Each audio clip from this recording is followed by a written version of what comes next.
Bonjour et bienvenue sur votre chaîne Data Science en entreprise. Jusque-là, nous avons appris au moyen du Retriever à récupérer les informations les plus pertinentes par rapport à une question qui est posée.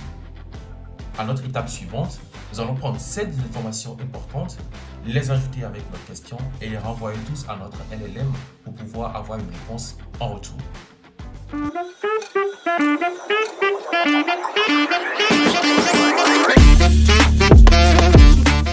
Alors, suivant les étapes de notre RAG, nous avons appris à charger nos informations et à surtout, après avoir fait des transformations, stocker ces informations dans ce que nous appelons les vector stores.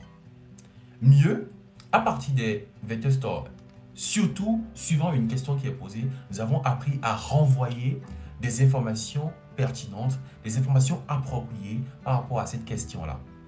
L'étape suivante maintenant consistera, à partir de ces informations pertinentes envoyées, répondre de façon beaucoup plus précise suivant la question qui est posée. Et pour ce faire, nous allons nous accaparer de l'étape de question-réponse. Sur cette étape de question-réponse, nous suivons en effet des chaînes de valeurs pour pouvoir donner notre réponse. Une chaîne est ce que nous appelons le Retrieval QA chain. C'est quoi le Retrieval QA chain? C'est la manière la plus basique de renvoyer nos réponses. Comment cela se passe? Avec notre question qui est posée, évidemment cette question elle est transformée, on fait l'embedding de cette question-là. On fait maintenant la similarity search avec les éléments de notre vector store. Et dès l'instant que nous faisons ça, on renvoie les informations les plus pertinentes après avoir parcouru notre vector store. Et dès que nous obtenons nos informations pertinentes ici, on les garde et on ajoute la question qui est posée. En prenant cet ensemble, on envoie maintenant à notre LLM pour pouvoir avoir notre réponse en retour. Pour ce faire, joyeusement, on se sert de la fonction FromChainType appliquée à la classe de Retrieval QA. Il y a une particularité avec cette fonction, c'est que nous allons spécifier ce que nous appelons le type de chaîne. Ici, de façon automatique, de façon non signifiée, on utilisera stuff. Stuff veut dire quoi? Nous pouvons remarquer ici qu'il y a eu plusieurs informations qui sont renvoyées par rapport à une question qui est posée. Stuff signifie simplement prends toutes ces informations-là et colle ça à notre question pour renvoyer à notre LLM. Et il ne faut pas oublier que lorsque nous sommes en train de renvoyer un prompt pareil à notre LLM, cela passe par ce que nous appelons les in-context windows, les fenêtres de contextualisation. Et ces fenêtres de contextualisation-là sont limitées à environ 2000 tokens. Donc, il peut arriver que l'information qui est renvoyée soit beaucoup et que ça ne puisse pas complètement que ça puisse dépasser la taille de notre in-context window. Et dans ce cas de figure, comment il faut faire? Nous allons attaquer pour ce faire trois types de chaînes qu'il faut utiliser. Il y a une première forme, enfin une deuxième forme qui est le MapReduce. Comment cela se passe avec le MapReduce? Lorsque nous prenons les informations pertinentes qui sont renvoyées, on remorcelle ces informations-là en plusieurs autres chunks. Et lorsqu'on remorcelle ces informations, on envoie chaque partie de chunk à notre LLM pour produire une réponse. Donc, par rapport à chaque partie, on aura une réponse. Et ces réponses-là sont encore renvoyées, sont condensées ensemble pour être renvoyées encore une dernière fois à notre LLM pour avoir la réponse finale. Donc, on peut remarquer qu'ici, autant de chunks on aura créé, autant de fois on va appeler notre LLM, ce qui peut être fastidieux. Il y a une deuxième étape qui est l'étape du refine. Comment cela se passe? On prend, après avoir morcelé nos blocs d'informations en des petits bouts de chunk, on prend chaque chunk et on renvoie à notre LLM. Et lorsqu'on obtient la réponse qui sort de notre premier LLM, on prend cette réponse-là, on ajoute à notre deuxième chunk pour produire une nouvelle réponse. On prend cette nouvelle réponse, on ajoute au chunk suivant pour produire une nouvelle réponse jusqu'à ce qu'on produise toutes les réponses. Et c'est ça qui est renvoyé en dernière position. Ça, c'est la deuxième manière de faire. Une troisième manière de faire, c'est le map re-rank. Comment cela se passe? On morcelle effectivement nos informations pertinentes en plusieurs chunks et on les passe tous à notre LLM. Après avoir passé ces informations à notre LLM, on fait quoi? On essaye de quantifier la sortie, les réponses qui sont sorties là en fonction de leur pertinence suivant un moyen de quantification. Et dès qu'on obtient le score le plus élevé, c'est ce score le plus élevé qu'on renvoie comme réponse appropriée à la question qui est posée. Donc, sur toutes ces chaînes-là, il y a une première inconvénient, qui est due au fait que nous appelons plusieurs fois le LLM suivant le nombre de chunks que nous aurons mis en place. Et cela peut être un peu coûteux plutôt en termes computationnels.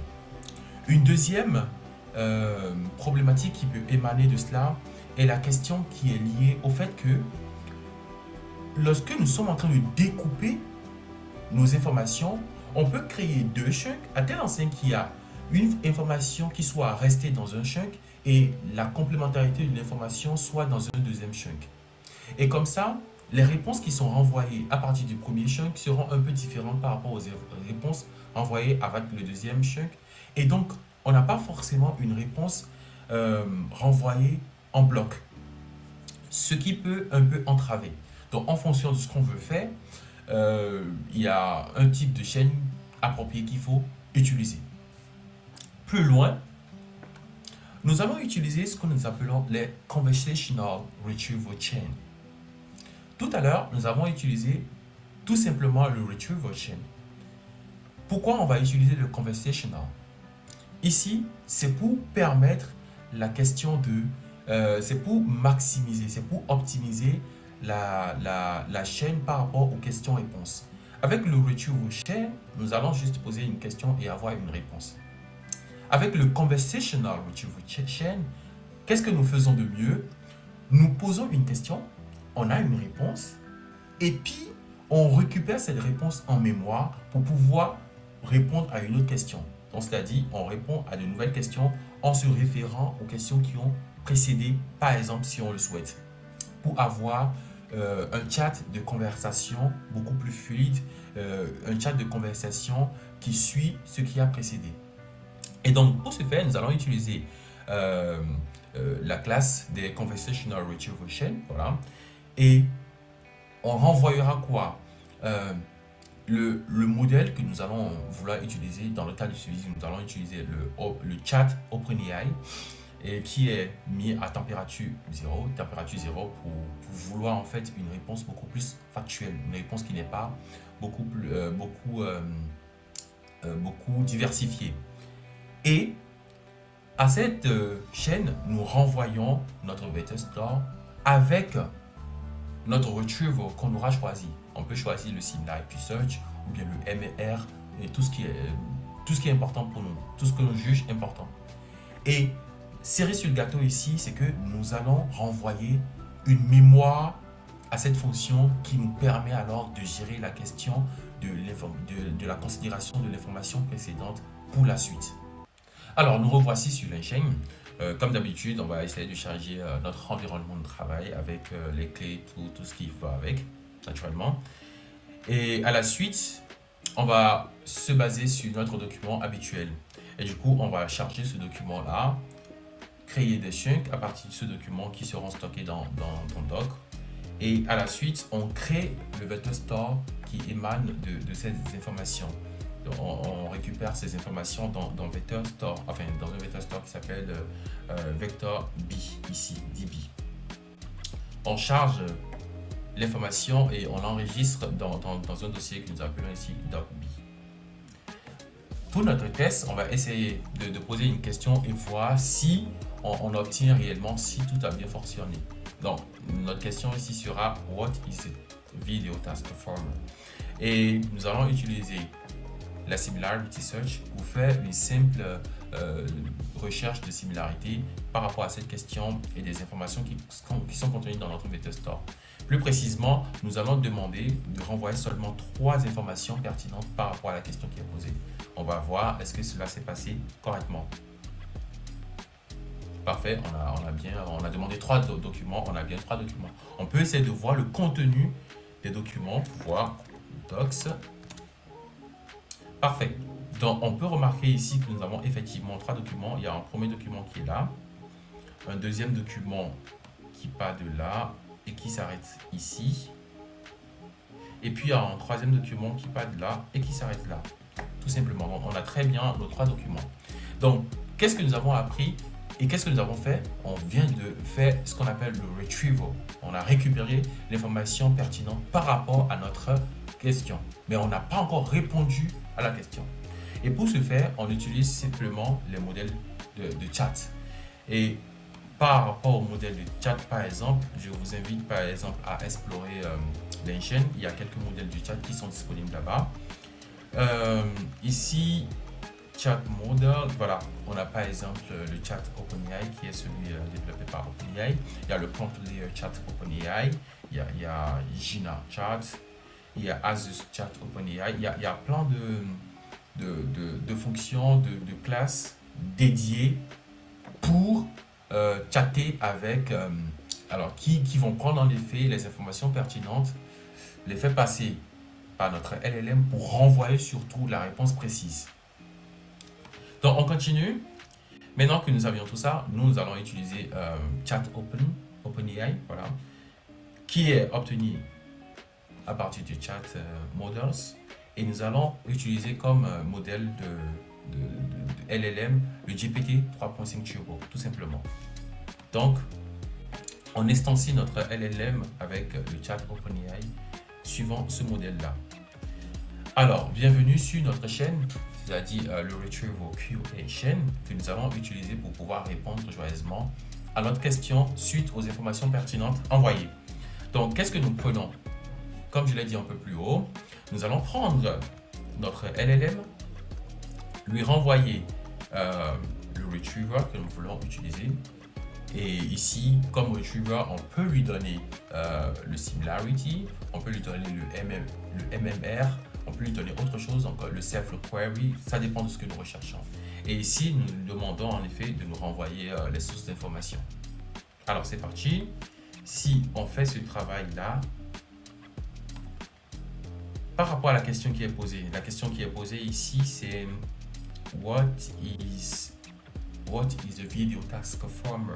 Donc, avec cette question qui est posée, on peut avoir notre réponse avec notre QA chain que nous avons instancié tout à l'heure ici. Et qu'est-ce que nous avons en termes de résultats? Donc, Video Task Performer is a new video model introduced in the work.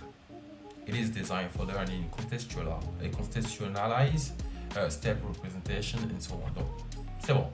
Nous avons notre réponse. Là, c'est plus des documents pertinents. Et pertinent envoyé, c'est une réponse précise qui est donnée.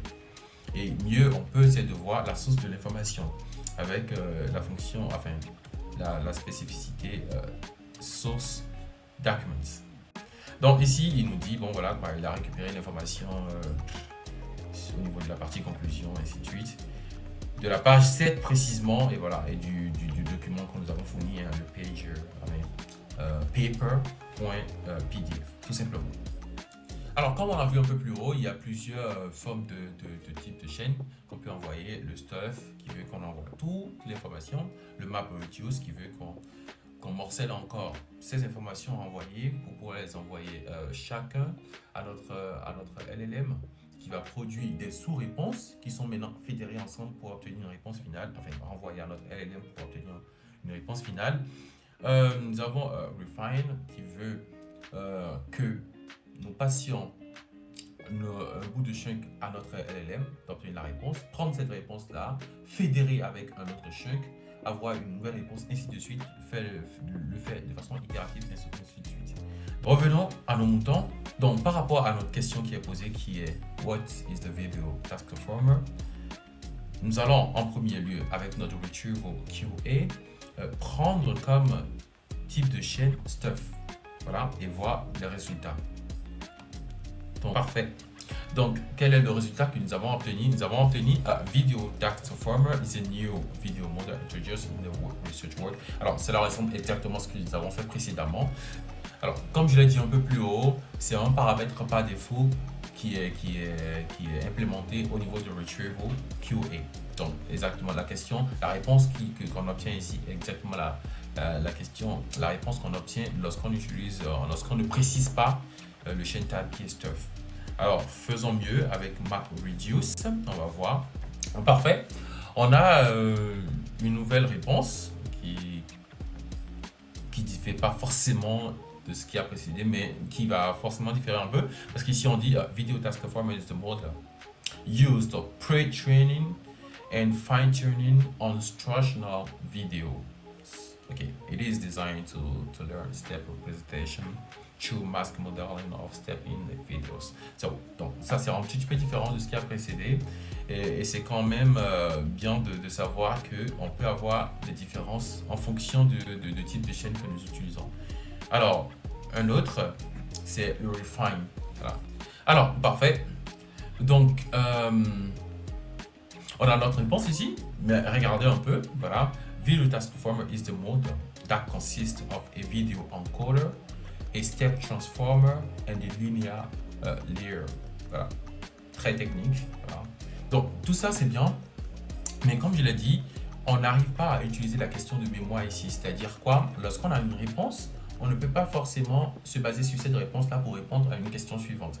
Donc, pour pallier à ce problème, nous allons utiliser cette fois-ci la question de la classe de fonction conventional, j'ai réussi, conventional retrieval chain. Voilà. Et avec celui-là, on a besoin de mémoire, effectivement. Donc, on définit notre mémoire à partir de conversational buffer memory. Donc, on définit notre mémoire à partir de... On instancie ce dernier avec conventional buffer memory. Et memory key, chat history et puis return message true, voilà, tout simplement. Et maintenant que cela est fait, on reprend notre fonction par rapport à notre retriever. C'est exactement ce que nous avons fait précédemment, sauf qu'il s'agira de la fonction conversational. Et avec cette fonction-là, on va pas seulement envoyer notre LLM et notre retriever, le retriever qu'on a défini tout simplement ici, c'est exactement la même chose. On peut préciser similarity dedans ou bien MMR, tout simplement, il n'y a pas de problème. Et on définit aussi, on ajoute la fonctionnalité de memory qui a été définie précédemment ici. Donc, qu'est-ce qu'on peut avoir par rapport à ça? Parfait, après l'instanciation, on repose une question ici, highlight downstream tasks. Voilà. On va voir. Ok, donc il nous donne les downstream tasks. The downstream tasks mentioned in the contest are step classification, procedural activity recognition, step forecasting, mistake step detection, mistake ordering detection, long-term forecasting. Voilà, parfait. Et là, à partir de cette réponse, on lui demande combien, voilà, de downstream tasks on peut effectuer. Donc, how many downstream tasks are there? On demande, il répondra maintenant à partir de la question qui a précédé. Voilà. C'est juste un exemple joué pour montrer la pertinence de la chose. Donc ici, the number of downstream tasks mentioned in the contest is 6, tout simplement. Alors, donc, nous sommes à la fin de ce parcours-là, de vouloir communiquer avec nos propres données. Et comment cela s'est fait? En effet, on a, à partir de tout ce que nous avons comme source de données externe ou pas, nous avons pu intégrer tout cela dans un environnement qu'on a reformaté, qu'on a stocké de façon numérique dans ce que nous appelons les vector store.